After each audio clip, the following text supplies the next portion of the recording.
Well, Atlassian founder Mike Cannon-Brookes has turned up the heat on the board of the AGL Energy by staking a claim of 11% of its shares, worth around $650 million. The Atlassian co-founder is blocking a proposed demerger that would see AGL split into two entities. Shareholders will vote on the proposal in 6 weeks' time, and it needs 75% majority to pass. Joining me live now is the CEO of Atlassian, Mike Cannon-Brookes. Thanks so much for your time.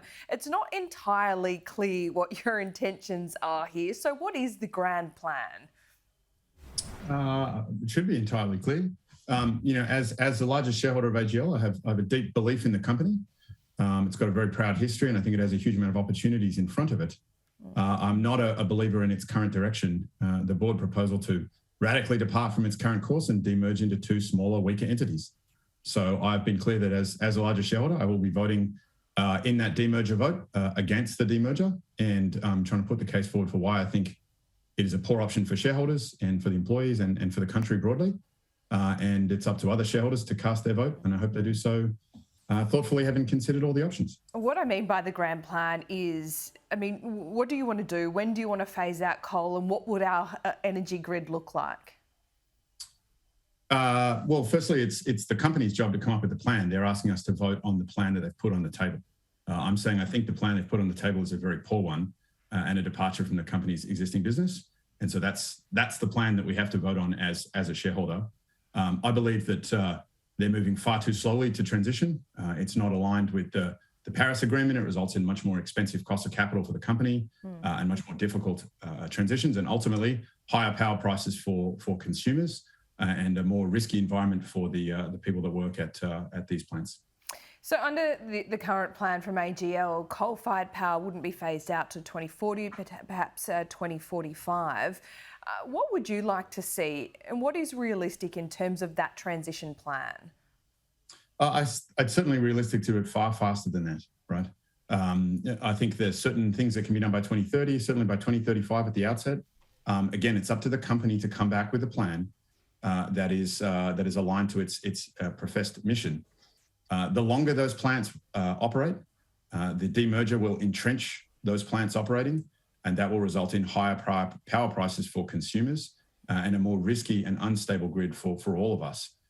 We've seen that recently with Loy Yang A having its second unit go offline just on Thursday. These are very large, unreliable assets that are continually breaking down, and we see that in your power bills going up right now because of the cost of coal and gas going up.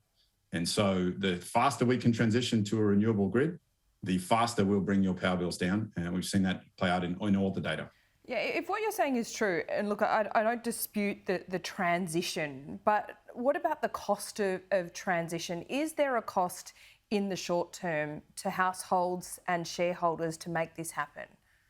They're paying that cost today, Laura, by not transitioning. We are entrenching these very expensive assets that generate expensive power that were built approximately when the personal computer was invented 30, 40 years ago. We have far cheaper ways of doing it. The longer we entrench these assets, the higher cost that consumers will pay. The more instability we see in our grid. We're seeing that every single day. And so the faster we make that transition, the lower we will bring power prices. We should have the cheapest price of power in Australia. As every household electrifies, vehicles electrify over the next 10 to 20 years, there's a massive opportunity for this company as the single largest retailer of energy in the country. And the current path, the current proposal to demerge the company won't get to take advantage of those opportunities at all. But does the transition to renewables bring with it, risks with instability in the grid? We need to upgrade the transmission lines because they can't, they are designed for fossil fuels. So all these kinds of things do cost, upfront in the meantime, doesn't it? They do. There's certainly work that we need to do, and work that we're doing at a massive scale already, right? If you look at the renewable energy zones going in New South Wales, in Victoria, a lot of that work is already happening, right? The best industry plans and models we have show that the faster transition we have away from coal is the faster way to bring bills down. That's very clear. It's playing out in the economics over the last couple of years. The most expensive sources of power are what we need to get out. There's no doubt that we will need to invest in transmission, as we are doing as a country at the moment. Yeah. So the longer we wait, the more price that you will pay. Do you have an idea of what the cost of that transmission is, upgrading those transmission lines? Because that's something that the taxpayer would have to pay for, right? No, that's something that will be paid for by a whole lot of different things. Ultimately be paid by energy consumers, right? But let's be clear, that payment will happen over many years. And the faster we do it, the lower your average bill will be over the next 10, 20 years and beyond. Okay. The longer we wait, the more money you will pay, right? There's no doubt we need to invest in certain things, but we also need to turn off expensive things as we're doing that. We can see that in a number of different plans. And again, our Energy Market Operators Integrated Systems Plan is a fantastic document. It shows the future for our energy grid and our energy system. It shows that the faster we turn off fossil fuels, the more renewables we get into the grid, including transmission costs and all the other costs, the faster we bring down bills. The lowest cost pathway is the fastest to get to a renewably powered grid.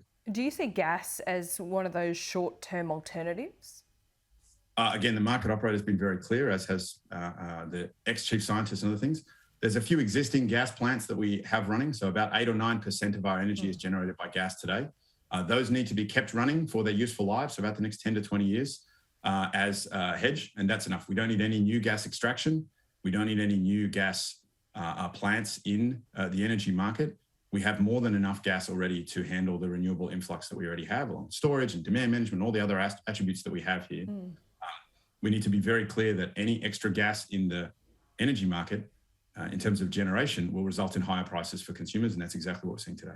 What about the cost to jobs? Have you looked at this? I mean, I'm heading up to the Hunter Valley this afternoon. We're right in the middle of an election campaign, and this is front and centre. Coal mining jobs are well paid. There's around 10,000 of them in the Hunter Valley area, including in the supply chain. How do you replace those jobs? Does the renewable energy sector, is it, maybe the skills aren't transferable, but the number of people required transferable as well? Yes, look, there's a massive number of jobs in renewables and in energy generation and all the attributes and transition that are required. Again, this isn't something that's going to happen tomorrow, but this is something that we need to do in a proactive and managed fashion. If we want to bring people's bills down, we need to do it over the next 8 to 10 years. And if we do it over the next 8 to 10 years in a managed fashion, we can retrain a lot of those people. We can create thousands and thousands, tens of thousands of new jobs that provide very meaningful incomes in a lot of those areas. What we don't want to do is demerge AGL into two companies where the smaller, weaker entity, as I've described it, it's like a car driving into a brick wall and there's a fiery crash. We want to manage that transition as carefully as we can. And we want to do that proactively and thoughtfully with empathy and with honesty for all of those people in those jobs. They've been the backbone of this economy for an awfully long time now, and we owe it to them to help them transition into new things. That's not news to most of those people. What they want is honesty and a clear plan that they can see ahead of them. So you have an 11.3% stake in AGL. So how much has this cost you so far? And is your intention here to also make money? Sure. This is an investment. This isn't a philanthropic activity. And I'm on the hook for approximately $650 million. So it's not a small investment by me at all. You paid that already? That's what I'm on the hook for. I've paid a couple of $100 million already, and I legally owe the rest, and we'll pay that over the next short period of time. Okay, just finally, before I let you go, I know you've been texting Barnaby Joyce because he's made that public. Why did you text him in particular? Is this, the start of a beautiful friendship, a relationship that you can have with him? Do you think the coalition is going to win the election?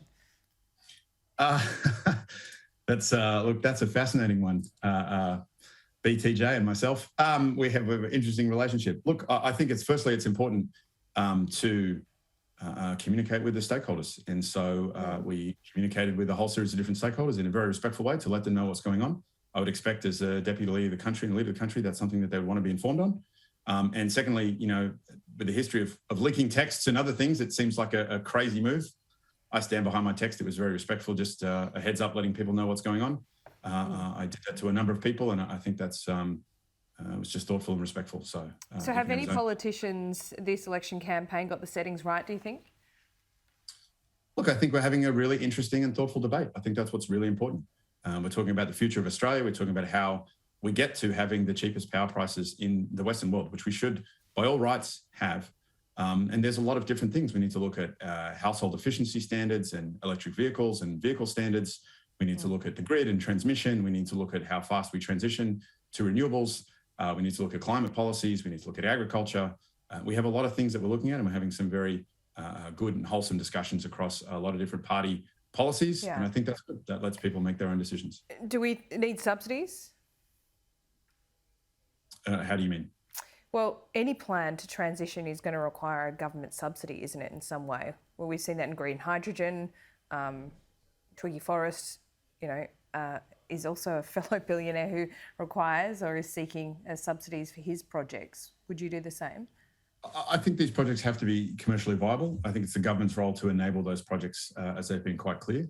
Again, Scott Morrison at Glasgow gave a speech to the entire world where he talked about the way that Australia was going to handle this was can-do capitalism, right? We want the financiers, the technologists, the entrepreneurs to come along and solve this problem for us with good old commercial know-how and new technologies and make that transition, and the government will back them in. That's exactly what I'm doing. I've taken every checkbox they've given me and checked it. So I see us as being highly aligned with what the current government has asked for, and there's no subsidies being required, certainly not in this case. Okay. MCB, thanks for your time. Thanks for having me.